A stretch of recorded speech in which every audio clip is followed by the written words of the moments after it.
Hey there guys, Love Them Knives here. Today we're going to talk about the Real Steel 3701 Crusader.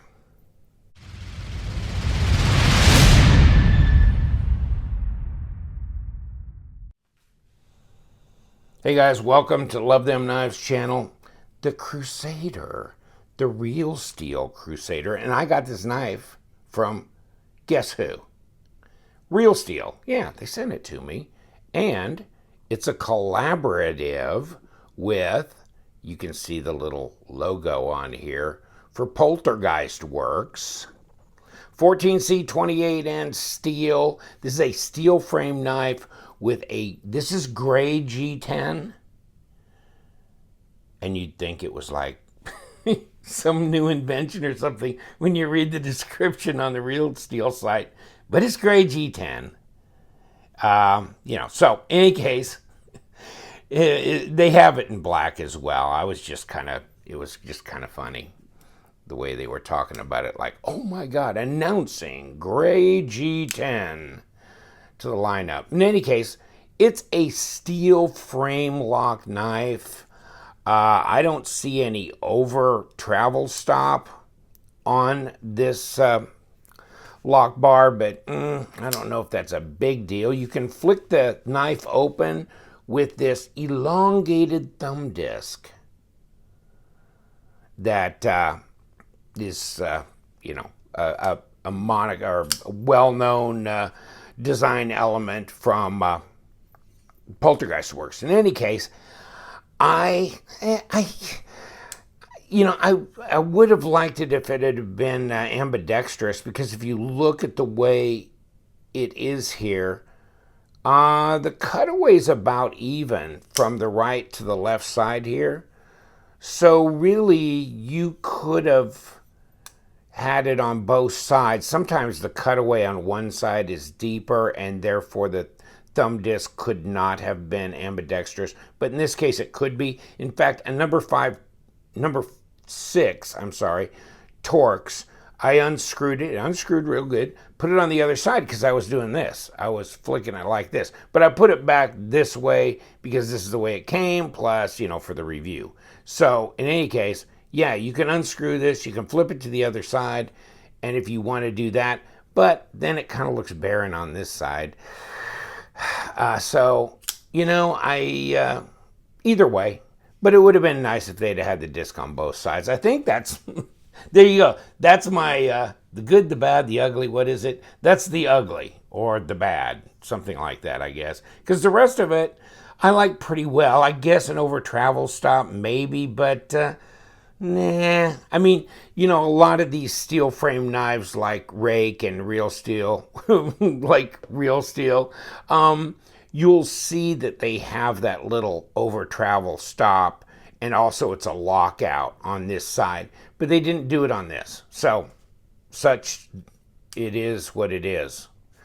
It's a great design. Of course, it's a Poltergeist Works design, so it works that way. Kind of the blade buries in here. It's kind of strange how it goes through there. It's not really, like it would be, that would seem to make a little bit more sense.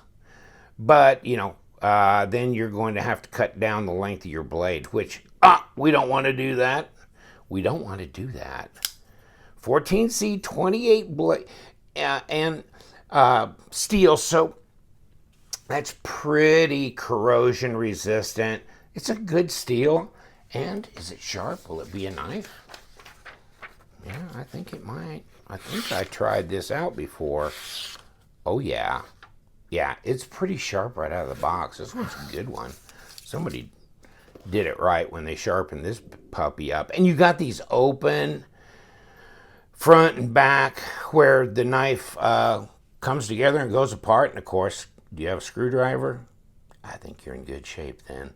Also, you can just take some kind of a hex if you want to.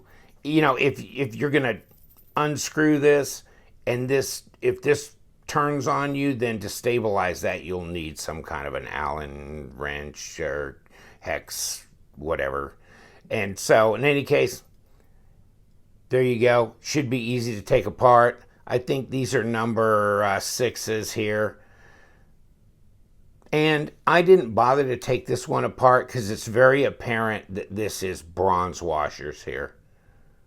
So it's not, these are not bearings. But, and when I first got it out, I don't think it was quite this smooth, but it has smoothed out since I've had it.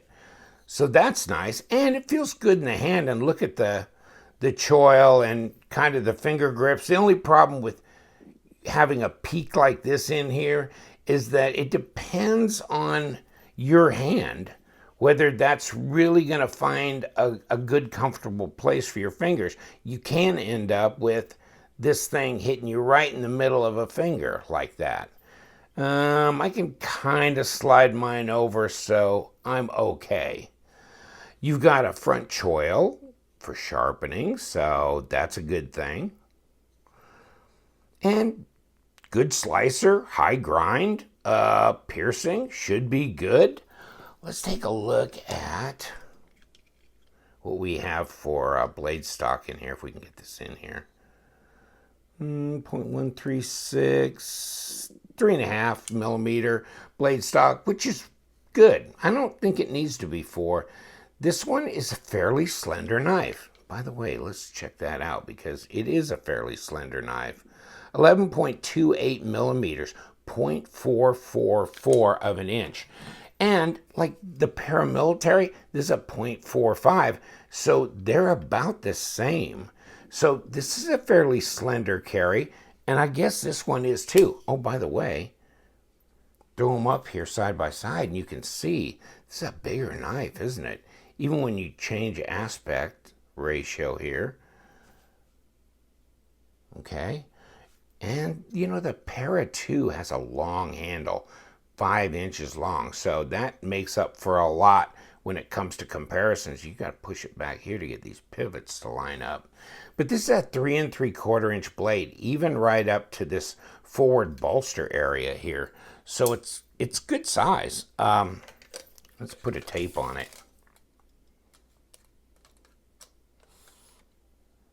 3 3/4. I mean, if you go back to the back of the choil, hell, you're 4 inches. I mean, you got 3 3/4 inch cutting length on the blade. So, yeah, that's pretty good size knife. And you can see, not 9 inches, but 8 3/4 overall and over 22 centimeters. So it's a good size knife. It's a good size knife. Now, there's your lockup, which is, hell, that's 40% at least. Yeah. And it's easy to disengage, even though they don't give you a big, deep pass-through, but they give you some. You can see how you see that there.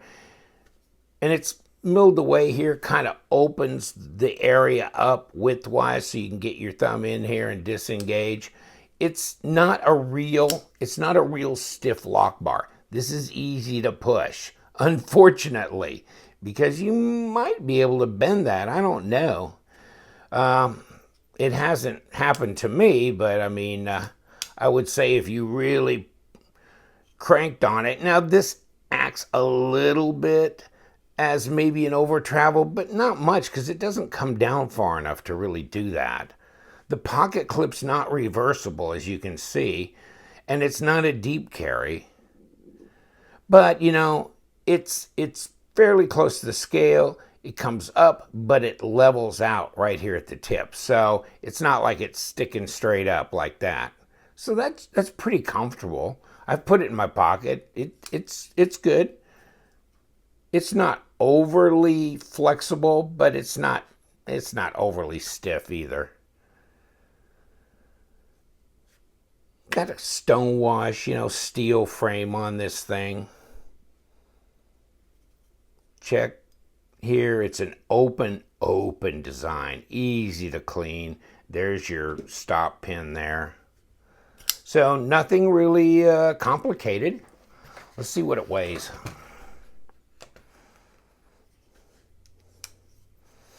And putting it on here, 151 grams. Let's roll back around to ounces, 5.3.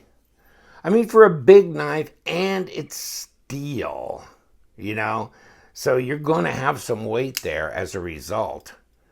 And, you know, they've weight relieved it a little bit. If you can see back in here, and you can kind of see what I'm saying, right back on the lock bar side. Of course, this is the G10 side, so no, nothing there, but right back in there, you can see that they've weight relieved it. Well, it's not bad. 5.3, I've had worse, especially for a knife this size. Now, I do like the design of this knife, and I think there's a lot of fans out there that like the Poltergeist Works designs. So, and, oh, by the way, you know, Real Steel, I'll give you the link to the Crusader on Real Steel, $78.50. So this is as high a price as you'll pay for this. I haven't seen any out yet, and of course this is you know, late, like I think we're about the last day of August of 2018. So when these do hit, it'll give you a better idea. You can look them up, what they're going to sell for at the other retail sites. Interesting, you can pause and read this as well.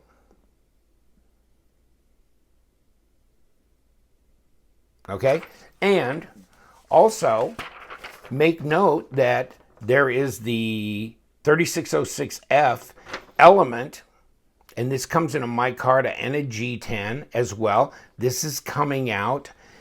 If it's not already out by the time this airs, it will be very, very soon. And this is another Poltergeist Works. Okay, this is going to have Bowler in 690. Then, of course, the Real Steel Poltergeist Collaborative. This is titanium S35VN and this marbled maple carbon fiber. That's what they call it, maple carbon fiber. And this is the 3605S. And so it's, you know, supposed to be, you know, $200 and whatever dollars. But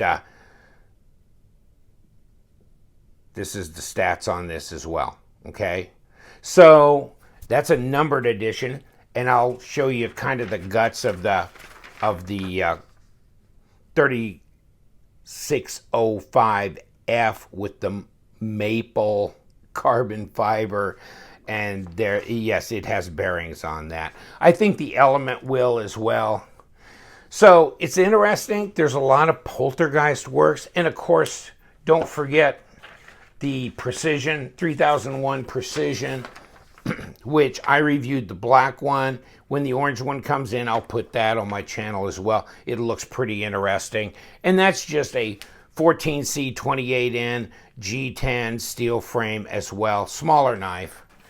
So I think they're pretty interesting. I mean, they're doing the Poltergeist this year for sure. And really, them coming out with, well, the Havren, which was a Bragnitz design, and all that kind of stuff, the Harrier, all those knives, and then all these Poltergeist Works knives. So it's really kind of been pretty active year for Real Steel with new models coming out, and really interesting ones as well. It feels good in the hand. It's a good size knife, and reverse grip feels good as well. It has kind of a thumb ramp here, and it has jimping on the top here, which is not too aggressive, but you can feel it. And you really don't have much of a go forward here. This is more for sharpening than really being able to, but you could sneak part of your finger up front here. But I'll tell you what, this knife is really, it's smooth. I mean, I've had this for over a week now, and I've, you know, when you first get it, of course, you're all over it, and you're messing with it, and open, close, open, close. But I've done that a bunch, and it's smoothed out, so it's really nice. I like it. It's not that heavy, but it's good size and it's really sharp out of the box. So, you know, is it worth $60? Yeah, I think so, all day long. Get out of here. What were you doing there? 5 years of innovation. 2013, 2018. So we got that going on. They're putting that band across the box. You know, c'est la vie. Here's your deal. The model number. And of course it comes in these really nice boxes that are pretty sturdy. And of course microfiber cloth, and they bury the knife in the middle of the microfiber cloth. Put the paperwork on here such that it is. And throw the foam on top. The box goes in and bingo, there you go. But yeah, I like it. It's interesting. That whole bunch of knives from the 3001 Precision to the Crusader here, the 3605F Control, and then the Element, kind of a bunch of cool looking knives. Interesting. I'm glad they did this collaborative with Poltergeist Works. I didn't know anything about Poltergeist Works until I got my hands on the real steel knife, the collaborative one. In any case, what do you think? It's slender, and it doesn't feel that heavy. You know, pretty well balanced. Yeah, and sharp out of the box, like I said before. So before I belabor the point, I'll let you go. But yeah, I think it's a really cool knife. I don't see anything in particular that's a real bug about this thing. No real bad hot spots. Ergos seem good. It's slender. It should be a good, rough, tough, usable knife with the texturing here in the G10. You know, you got a steel frame. It's all around a good knife, depending on what you like. I mean, this is about, then it boils down to design. Is it too big? Is it heavier than you're used to carrying? That kind of thing. But this is going to be a user knife, not some beauty queen. But yeah, I do like it. I think it's a real usable, carryable knife. For me, very carryable. All right, I'm going to leave you alone. Flanagan, we got to let him go. We'll be back another day with another review. Thanks, guys. You know what we do around here. We love them knives, so you guys stay sharp.